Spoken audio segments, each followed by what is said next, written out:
Gentlemen and ladies of the press, Chair, distinguished members of the Presidential Task Force.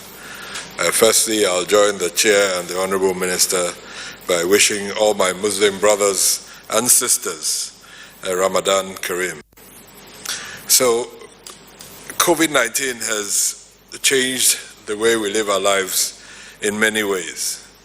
But one thing it hasn't been able to do is knock out our spirit as Nigerians.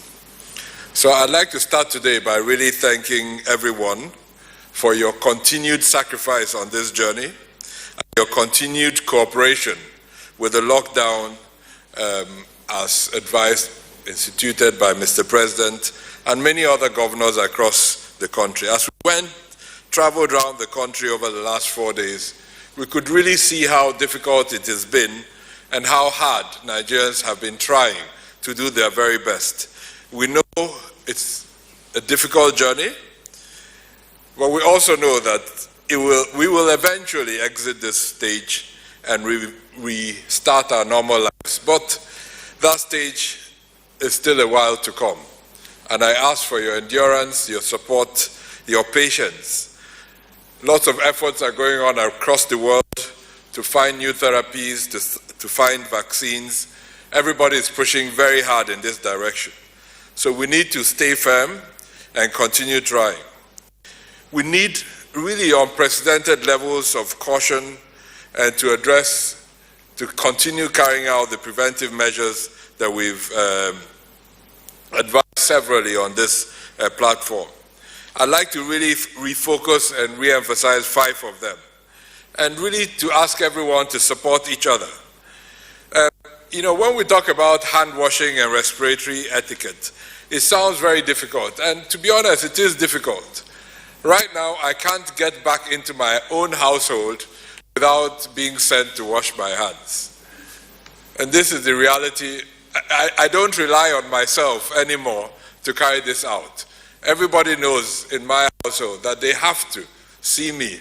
So it's kind of supervising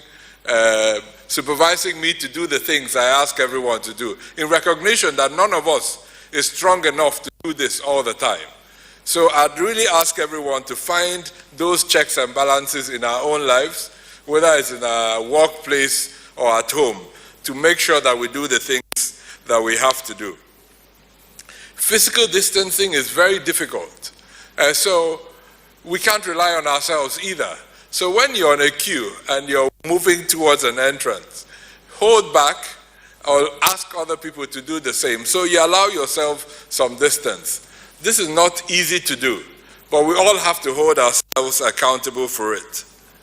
Face masks, as you can see, I had to take off mine to speak to you. I'll put it right back on after doing this. So we too have to hold each other accountable to doing this. It's come slowly, but now we have to accept that almost every time we leave our homes, we need to wear those masks. And it's not as if they're not important at home, but at home we're among a family, and any exposure within that family is difficult to control. So at least we keep whatever we have in the family, and when we go out, we prevent ourselves from spreading it.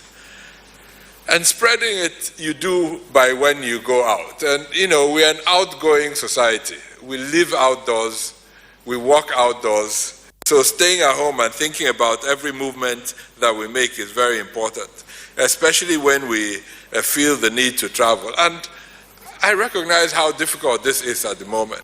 Many families I know personally have not been able to bury their dead, have rescheduled their marriages, have rescheduled their baptisms, have rescheduled everything they're doing.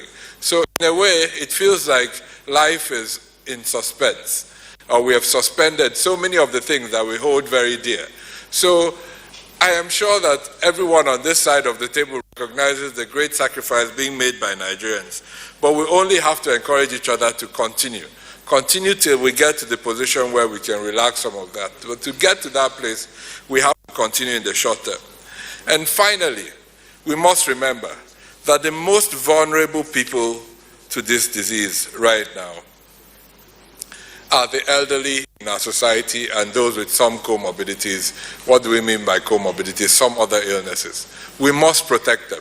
And right now, protecting them is if they're living in the village, please leave them there. Support them with whatever financial resources you can by sending them home.